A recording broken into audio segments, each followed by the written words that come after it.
All right. Hello, and welcome into our review lecture of Chapter 6, Launching a New Nation. I am your host. I don't know why I said that. I've tried to film this a couple times, and I always end up saying something really weird or having a really awkward pause, and I have to start it from the beginning. And I'm really self-conscious about these long pauses that I have in the videos. And I'm just going to see if I can get through this. I find it very weird. I'm talking in an empty room. I have none of you guys. I have some good conversations about the lecture while we're doing it for some feedback and questions. And, I love when it's super interactive and I feel like I'm just talking and it's just can get a little monotonous. But I'm trying again.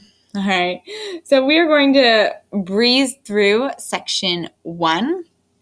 But first, let's talk about the overview. So by the end of me talking and the end of this video, we're going to talk about George Washington, how he became the first U.S. president. We're not really going to talk about how he became the U.S. president. We're going to talk about the things he did as the first president. We're also going to talk about President Thomas Jefferson and how he purchased the Louisiana Territory from the French. And then we're going to talk about how the United States fought the British in the War of 1812. How did that sound? All right, great. I agree. It sounds awesome. So last week, there was another awkward slip, but last week you guys read 3 sections out of the textbook. You guys read Washington Heads a New Government, Jefferson Alters the Nation's Course, and the War of 1812. You didn't read about the Foreign Affairs Trouble the Nation, so maybe when we get to that section, you can pull out a sheet of binder paper and jot down some notes. Otherwise, follow along to the notes that you've already taken and supplement them, add to them, re-annotate, make sure you get down the main ideas. All right, shall we? Let us go. We're going to talk about in section 1, so I'm going to try and do section 1 pretty fast. I'm going to try and hold myself to 5 to 6 minutes a section.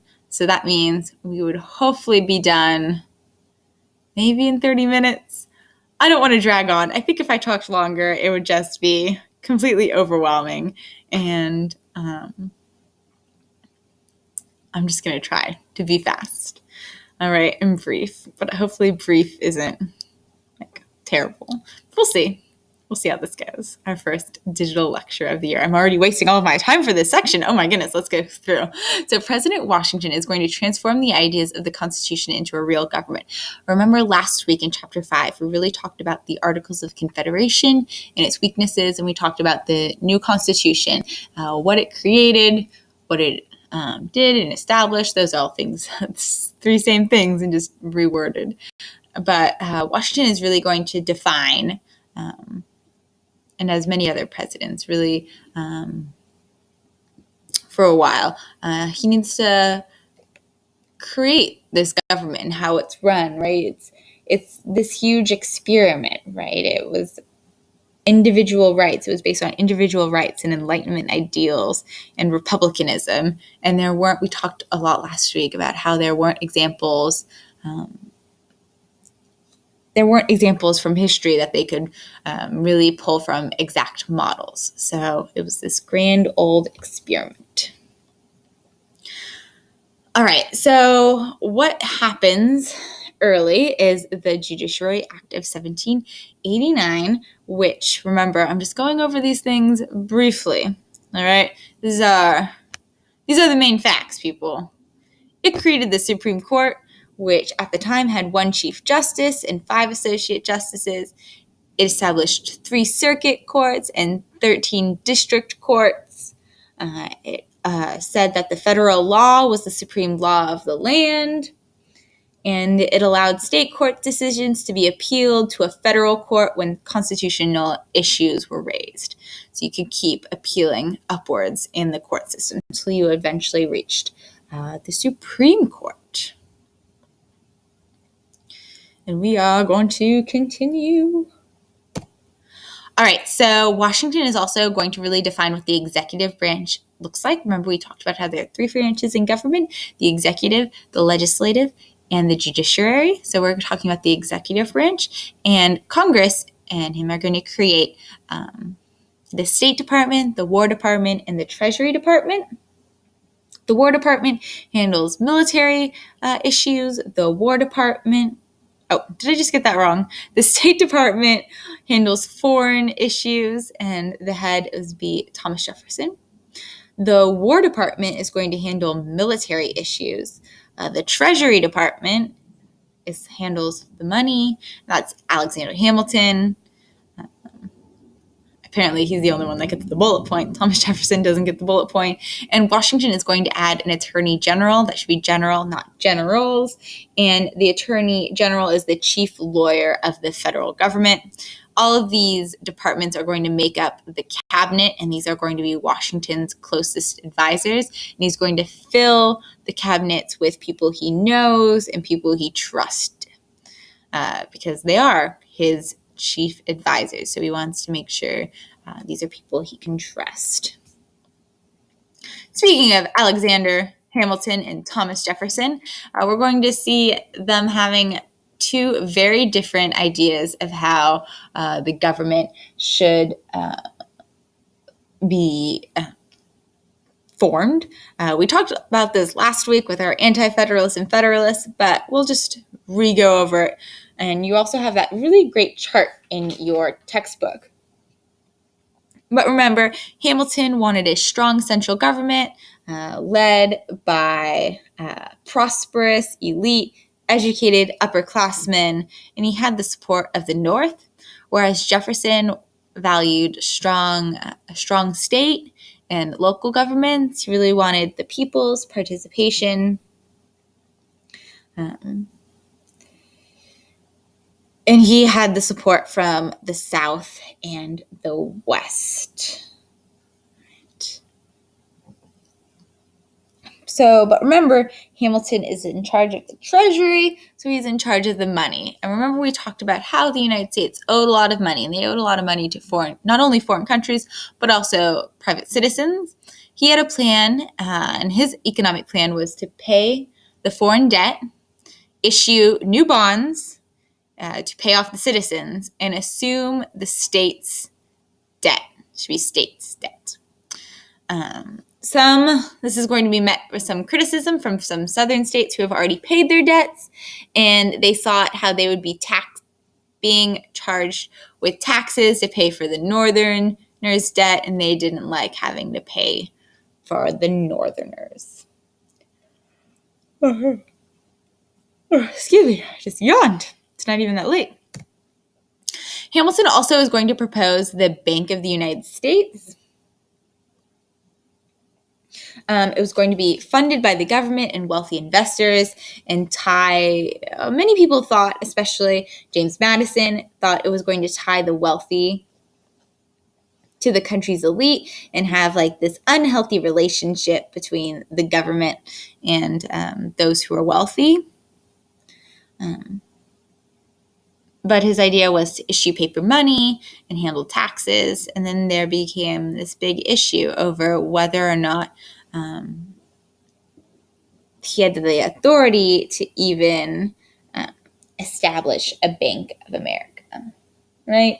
If the Constitution didn't make a provision, then Congress had no right to authorize it, was the argument. And that is when there was a debate over strict versus loose interpretation of the Constitution.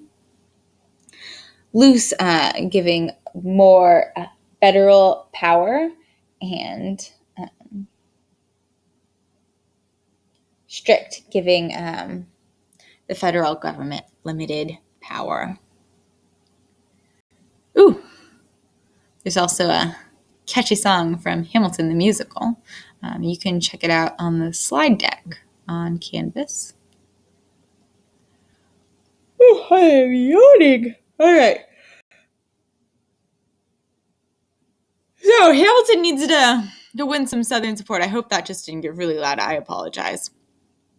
Hamilton needs to win some Southern support for his debt plan. So he suggests moving the nation's capital from New York City to the South. And this made a lot of Southerners actually happy because they thought, oh, good. If the capital is in the South, maybe their ideas will be valued more and they'll be heard more. So Washington, D.C. was planned, and it was supposed to be all set up by the year 1800. You can see on the right a map. It was supposed to be modeled after like some of the fancy European cities where you can see there are the open spaces for monuments. Oh, so fancy. Oh, so fancy. What comes next? Ooh, the first political parties in rebellion. So we talked about anti-federalists and federalists last week. We're going to talk about federalists and Democratic Republicans this week. And it's going to be a split in Washington's cabinet. Remember, Jefferson, Hamilton, and they're going to retain their political reviews. So remember, Hamilton wanted a strong central government, and him and his allies called themselves the Federalists. Whereas Jefferson, who had wanted a strong state government, called himself the Democratic Republicans, and those are the ancestors of the modern Democratic Party. And the two-party system is established as two major parties compete for power. Right, we're going to see this over and over again.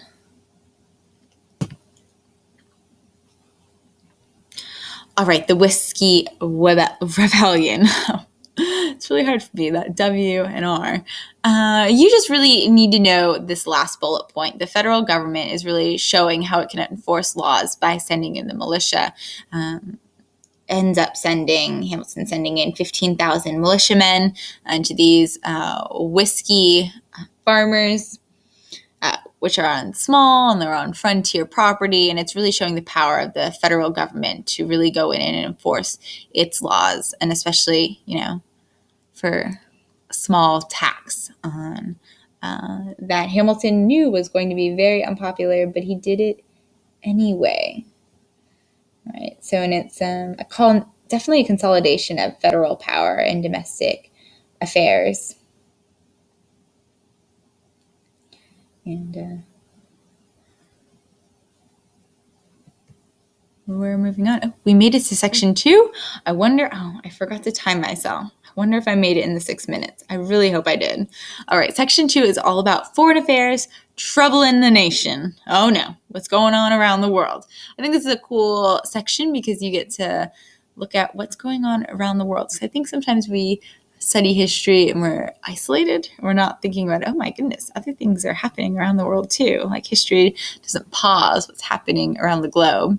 So events in Europe are going to sharply divide American public opinion in the late 18th century. And I'm going to grab a glass of water because I am parched right now. So give me 1 second. I'll let you catch up on your thoughts or grab a sheet of binder paper and we'll return.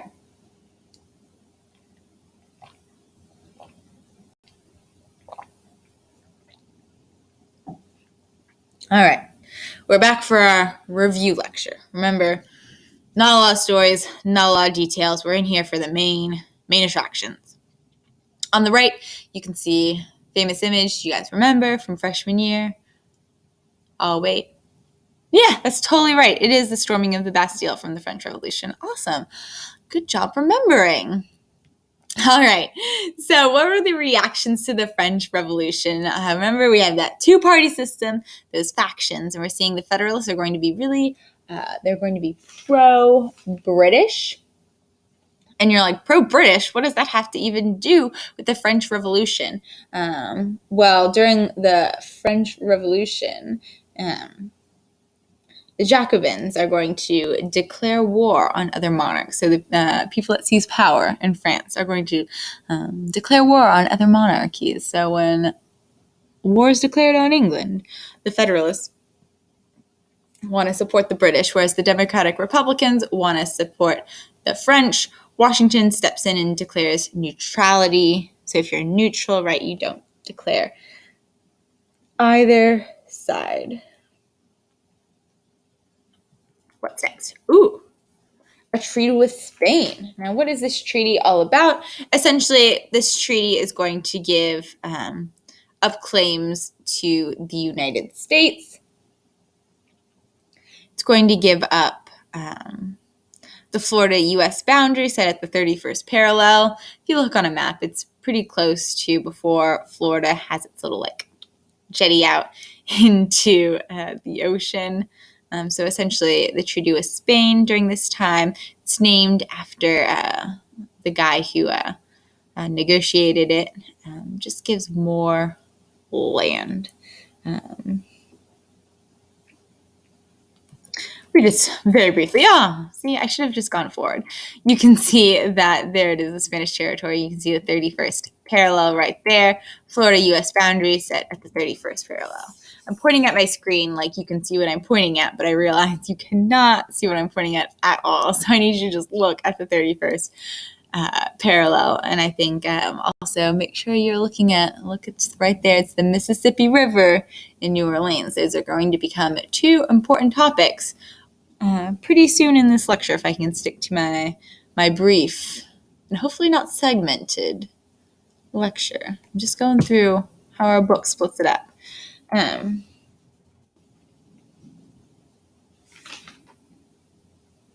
So we're going to go, I guess we're skipping some things. We're going to talk about the first party-based elections, and it was in 1796.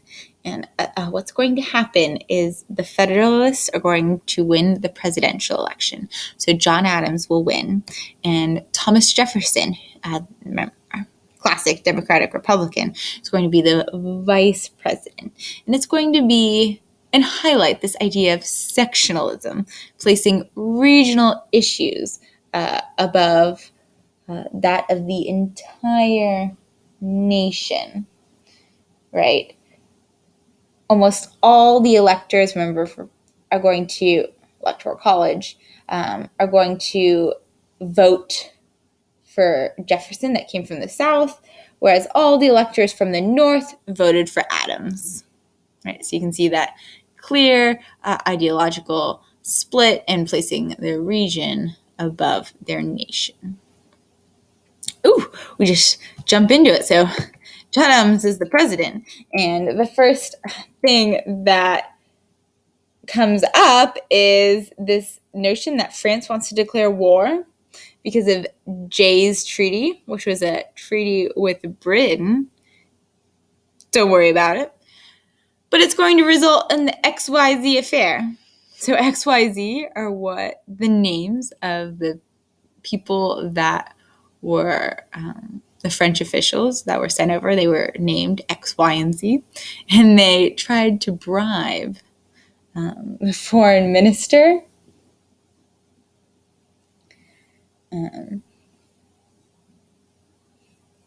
And what's going to happen is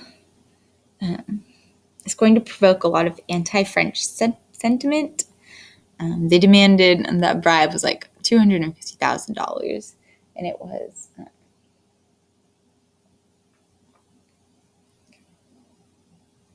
I'm having one of those mind blanks and one real awkward pause, and I'm just going to push through because I'm already too far in, and I do not want to pause. All right, but I'm just going to push forward because what's going to eventually happen a couple years later is that the Congress creates a Navy Department, which is related to the X, Y, and Z affair because it's going to cause or authorize American ships to seize French vessels, and lots of people are going to sign up to be in the Navy, and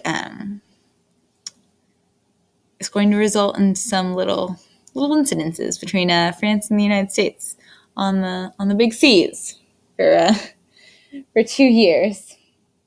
Wars, it's never officially declared. You don't hear about it, and they actually get George Washington to come out of retirement and help lead the Navy in some of the battles.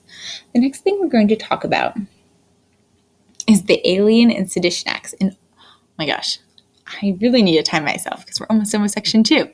Alien and Sedition Acts were many Federalists feared there was a French plot to overthrow the United States government. They knew what was happening in France. They saw, the overthrow of their government, their kings. So the Federalists became suspicious of immigrants because lots of them became active members of the Democratic Republican Party, and they were critical of President John Adams. So the Federalists are going to push the Alien and Sedition Acts of 1789 through Congress. All right, and this is due to this still anti-French feeling from the X, Y, and Z affair when that bribery occurred. What are in these acts? There are 3 acts. In the Alien Act, raised the residence requirement for American citizens from 5 to 14 years and allowed the president to deport or jail any alien deemed undesirable. And the Sedition Act set fines and jail terms for anyone hindering the government, I say that with air quotes, such as spreading false rumors against the government. Lots of Democratic Republicans called these acts a violation of their First Amendment rights. So freedom of speech and the freedom of the press.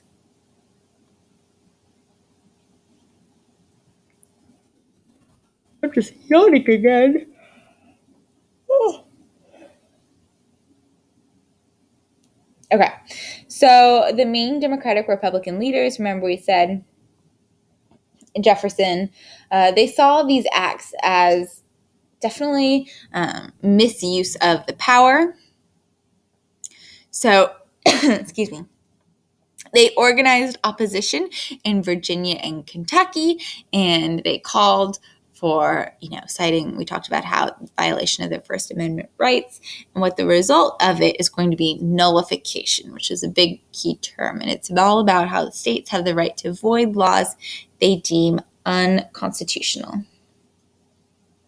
So when you consider something void, that means you consider something invalid.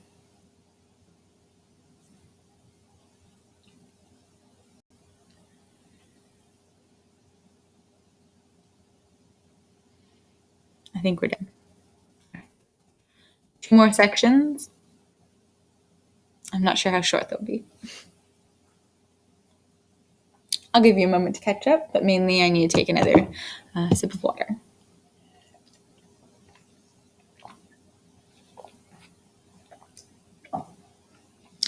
And I apologize if I'm saying very monotonous and monotone. My first attempt at a full lecture. There's definitely lots of room for improvement. I really am missing, maybe I should get like a fake audience or get some people to sit in and listen to me talk, because I feel like I'm missing some details. We're missing some questions. All right, so we're going to talk about Section 3, though. Jefferson alters the nation's course. We talked a lot about the Louisiana Purchase this week. You guys wrote your letters, which I've read some of them. They're really good. I like them. You guys really got into the spirit of the assignment. And if you're just watching this YouTube video, you're like, what assignment was that? Don't even worry about it. All right, so let's get in before I just sit and just ramble on and on and on and on. All right, so we talked about the election of 1800. That was a quiz question that many people got right, but also many people got wrong. But what's important to know is that there is an electoral deadlock. What does that mean? It means Jefferson and Aaron Burr, so that was Jefferson's running mate, received the same amount of votes in the Electoral College. Hamilton intervened, even though he hated Thomas Jefferson, and he made sure Jefferson had enough votes to be president. And it showed a flaw in the Electoral College. All right. Do I have it on the next page? Yes. So they're going to pass an amendment. Remember, we said this is a huge grand experiment, and they need to make changes and adapt things. So the 12th Amendment is passed, and electors are now casting separate ballots for president and vice president. So they're no longer competing against each other. All right, so who won the election of 1800? Thomas Jefferson. All right, and I wonder if I can scroll all the way back. That's all right. So remember Jefferson, he's going to affirm Democratic Republican. He's going to replace some Federalists with some Democratic Republicans. He wants to reduce and shrink the government and cut costs. So you can see he reduces the size of the armed forces, eliminates internal taxes, favors free trade over government-controlled trade and tariffs. Remember, he wants to limit the role of the national government. This is going to usher in a time of Southern dominance of politics. Remember, hopefully not too long ago, because I'm hoping I haven't been talking too long, but I have no idea. We talked about how the capital was supposed to be moved from New York City to Washington, D.C. by the year 1800. It is now the year 1800, and Jefferson is at the White House in Washington, D.C., and the South is going to dominate politics. And remember that the Southerners were excited. They thought they would finally get their voices heard since the capital would be in their territory and they were winning. And the North and the Federalists felt their influence dwindle.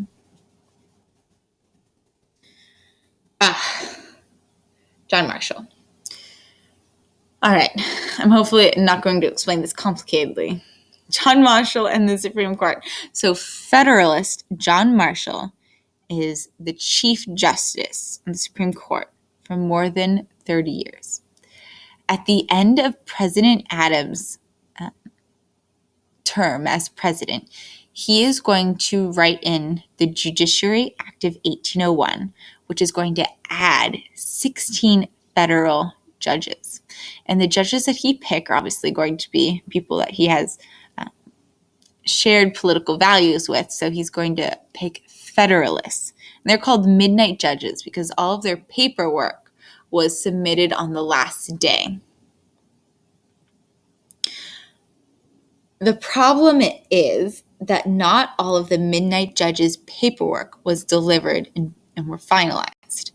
And Jefferson is going to argue that any of the undelivered appointment papers should be invalid.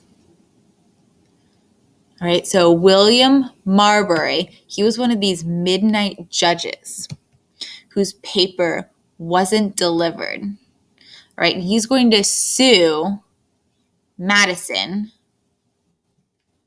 to have his papers delivered. All right. I've just lost my train of thought. James Madison, sorry, you need some context there, is the Secretary of State for Thomas Jefferson. All right. So, the Judiciary Act of 1789 required, it was a Supreme Court order for the papers to be delivered. And Marbury is going to sue to make sure that is followed through. But the problem was that the Chief Justice Marshall, this guy, John Marshall, even though he's a Federalist, he says that the provisions of the act were unconstitutional because the Constitution did not empower the Supreme Court to issue such orders. All right, this is going to be known and set up the idea of judicial review. And it's the ability for the Supreme Court to have the ability to declare laws unconstitutional.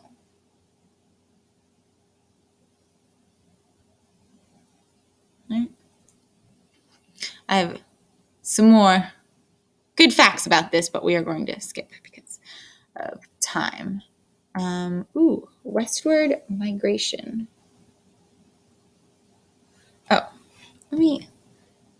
There are three upshots to this. Marbury doesn't get his job. The Supreme Court loses power to issue court orders, but they gained the power of judicial review. All right, so we're going to talk about the the United States expanding west. And these are just some fast facts. You can see how the population of the United States is growing, especially in Ohio, going from 45,000 to over 200,000 people. And most settlers using the Cumberland Gap to reach Ohio, Kentucky, Tennessee. And in 1775, Daniel Boone leads clearing of Wilderness Road.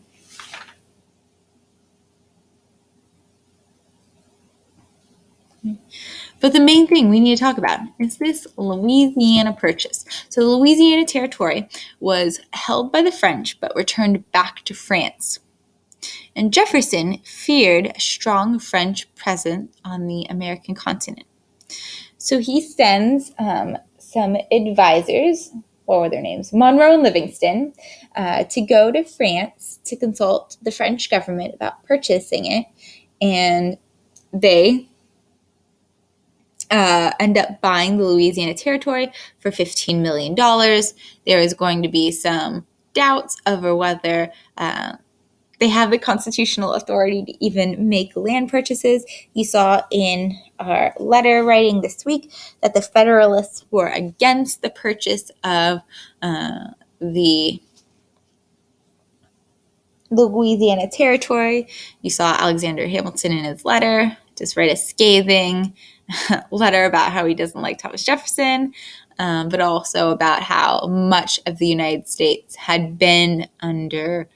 There weren't a lot of people living there. He said, who's even going to live there anyway? You saw those other letters talk about how other Federalists were worried about slave states and the number of slave states. Regardless, Louisiana is purchased. Oh, I thought I was going to have a picture. I guess not. Well, Jefferson is going to appoint Lewis and Clark to lead a Corps of Discovery. They're going to explore this new purchased territory and find a route to the Pacific. They're going to gather information about people, plants, and animals and everything they find. They're going to travel with, I think, 50 men who are in their late 20s and early 30s. Everyone was really fit and experienced, and they had journals, and they're all really in tune to their skill set. Remember when we talked about Jamestown and how they didn't bring a lot of doctors, but they brought a bunch of gentlemen. Essentially, they just did not bring people to match the skill set that they needed. This does not happen at all in Lewis and Clark. They brought people who could forecast the weather, botanists, zoologists, and people who could travel by using only the moons and the stars. So they were prepared. And they eventually make it to the West Coast. Ooh, my gosh, an animated little picture. Whew, someone got real fancy. All right. Hopefully I haven't lost you guys yet. I feel like I'm losing a little bit of myself right now. It is such a struggle for me to keep going. I look around and I'm like, is anyone out there? Is anyone going to talk to me? But I guess I'm just here by myself, and that's fine. All right, so section 4, we're going to do this real brief. I will tell you, I really like talking about the War of 1812, and I would talk about it for over a week in class, but we are going to try and reduce it to 10 minutes, which breaks my heart, but we're going to try. All right, so war hawks, you guys read about, were those in the government that wanted and demanded war. And why did they demand war against Britain? Well, this big thing that was forcing them to declare war was this idea of impressment. And that was seizing Americans on the water. So the British Navy would encounter a ship with American citizens, and they would seize Americans and draft them into the British Navy. All right, but they would also try and find Navy runaways and taking them back, and because a lot of sailors would jump ship when they got to the United States or saw a United States ship. All right.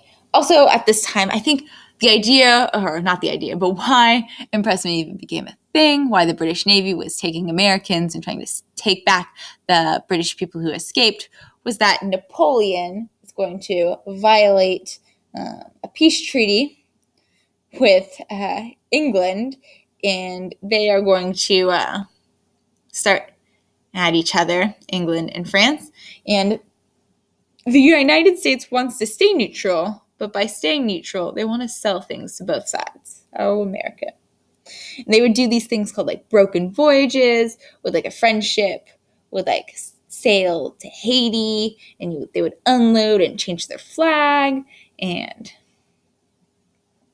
they would like manage to trade with the United States, but not really, because it would be under different flags. And they would just all try to get around all of these intricacies of maintaining neutrality in war. All right. Also, what you're seeing is this Chesapeake incident. What the Chesapeake incident was, the Chesapeake is a boat, and it was attacked by British ships. The British ship name was Leopard, and it stops the U.S. ships and asks them to take some letters, but also an impressment officer, so a person who would look for those people who had dodged from the British Navy. And the U.S. officers say, hey, no. So those people on the Chesapeake are refusing to do any of what the British asked of them. And so the impressment officer floats his boat back to, remember, the British ship named the Leopard. And the Leopard opens fire on the Chesapeake, and 3 Americans are killed, 18 are wounded, and the impressment officer comes back and grabs 3 men and sails off. The United States was outraged, but Thomas Jefferson didn't want a war with England or France. So he issues an embargo. All right. So he said no more trading with England and France. But as always, there's a lot of smuggling between the countries. What comes next? We're going to skip this, and we're going to talk about this next week. Ooh.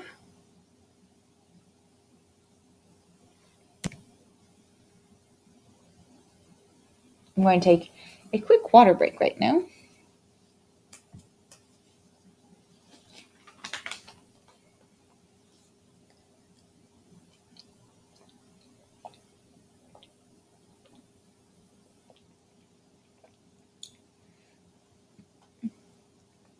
Ooh.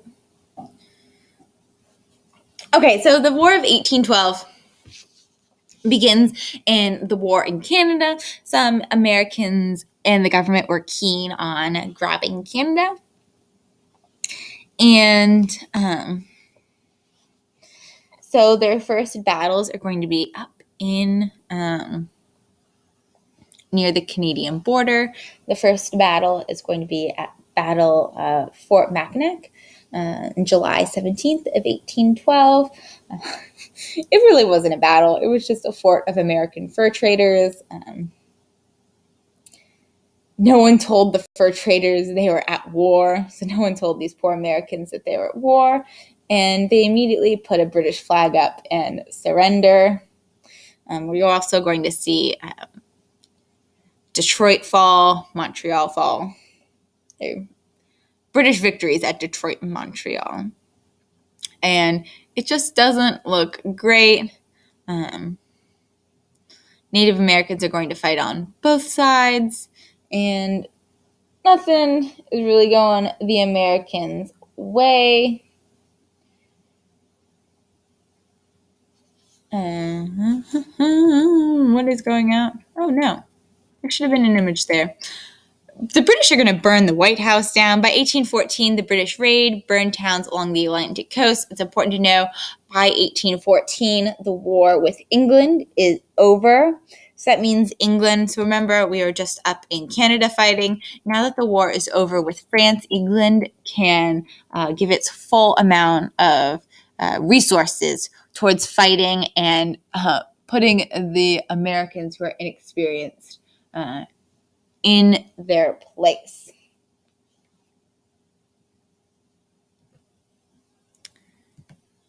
Ooh.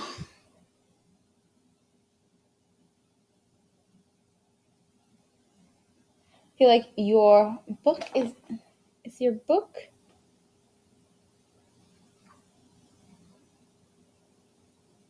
I guess your book really doesn't go into a lot of details. So I guess we're just going to talk about the Battle of New Orleans and talk about how Andrew Jackson gains national fame.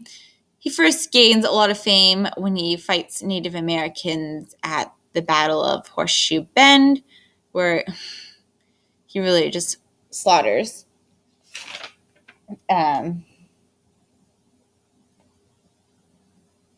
just essentially slaughters an Native American tribe. So he is going to, in 1815, after a treaty is signed, the war ends on December 14th, and the beginning of the next year is when the Battle of New Orleans takes place, because he hadn't heard that the war ends. The Treaty of Ghent. So it's signed on Christmas 1814, and you can see that in 1815 is the Battle of New Orleans. And so the Battle of New Orleans is really what's going to skyrocket Andrew Jackson to just military, and like people consider him like huge hero. So Andrew Jackson was to defend New Orleans with like 1,100 men against, 1,100 military and about 3,600 volunteers, and they were going against 11,000 British soldiers. So Andrew Jackson wants to defend the river. What river is that? It's the Mississippi River. The British counterpart who he's against is General Edward Pakenham, and he wants to attack the backside of New Orleans. So through the backsides, that means the British would have to sneak through the swamps to come up through the backside. So on sunrise, January 8th, 1815, the British snuck through the swamps outside New Orleans. They lead the charge. They're coming in. And what do they forget? How do you get out of these swamps? They forget ladders. They forget ladders, people. And that seems trivial, but when you're in a little, it's not a gully, but like a ditch, these ladders are pretty important. And what's going to happen is Andrew Jackson gets word of this, and Andrew Jackson really, really, really hates the British. He blames them for his brother's deaths, his mother's death, and he has a visible scar on his face for when he was captured by the British during the American Revolution, and a British officer slashed his face. He really, really, really hates the British. Andrew Jackson hates a lot of people, but he really hates the British. And so he unleashes his forces on the British, who are stuck in those ditches. And what's going to happen is over 386 British are going to be killed, over 1,500 are wounded, and over 500 are missing. Those are significant numbers, and Andrew Jackson is going to skyrocket to superstar American hero, and it's going to kill the Federalist Party. I don't know if I had a slide for this. I think your book didn't actually do a good job at saying why the Federalist Party is really dropped out. The Federalist Party was against the War of 1812. They actually had really bad timing. So the Federalists met at the Hartford Convention, and on December 15th, they wanted to withdraw the support of the war.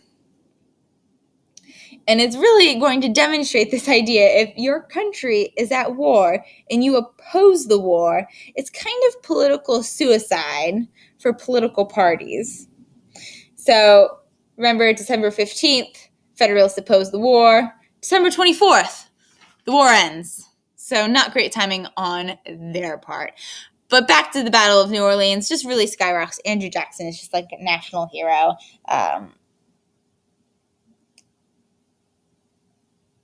and we're definitely going to get more into Jacksonian America soon. Not next week, but in the next unit. The war ends in an armistice, which you guys learned about last year. Can you tell me what other wars ended in armistice? I'll wait. I'll wait here. Yep, that's right. World War One. Good. Lots of wars. Got one. All right, so it ends in the Treaty of Ghent. Where's Ghent? It's a city in Belgium. And it's a peace agreement signed on Christmas, 1814. It declares an armistice or an end to fighting. Does not resolve all issues. You can see within a couple years, it is reestablishing normalcy. So commercial treaty reopens trade between Britain and the United States. There's an agreement that limits warships on the Great Lakes. So those are those lakes between the United States and Canada, and the northern boundary of the Louisiana Territory set at the 49th parallel, establishing that firm divide between the United States and Canada. And they agreed to jointly occupy the Oregon Territory for 10 years. Probably the most important bullet point. I digress. I think that's our last bullet point. It is. Oh my gosh. We've made it. Thank you for making it this far. I feel like I've got a lot of room for growth on these digital lectures. I'm a person that needs the feedback, I don't need your mean feedback. I mean like feedback in a classroom. I like things a lot more interactive, and just talking here and doing review things where I have more notes, and I'm just trying to hold it in, but I kind of let it go for the Battle of New Orleans because the ladders people. Anyway, I'm just going to stop this now, and I'm going to listen to it and probably cringe the entire time. All right, signing off, guys. Good night and good luck.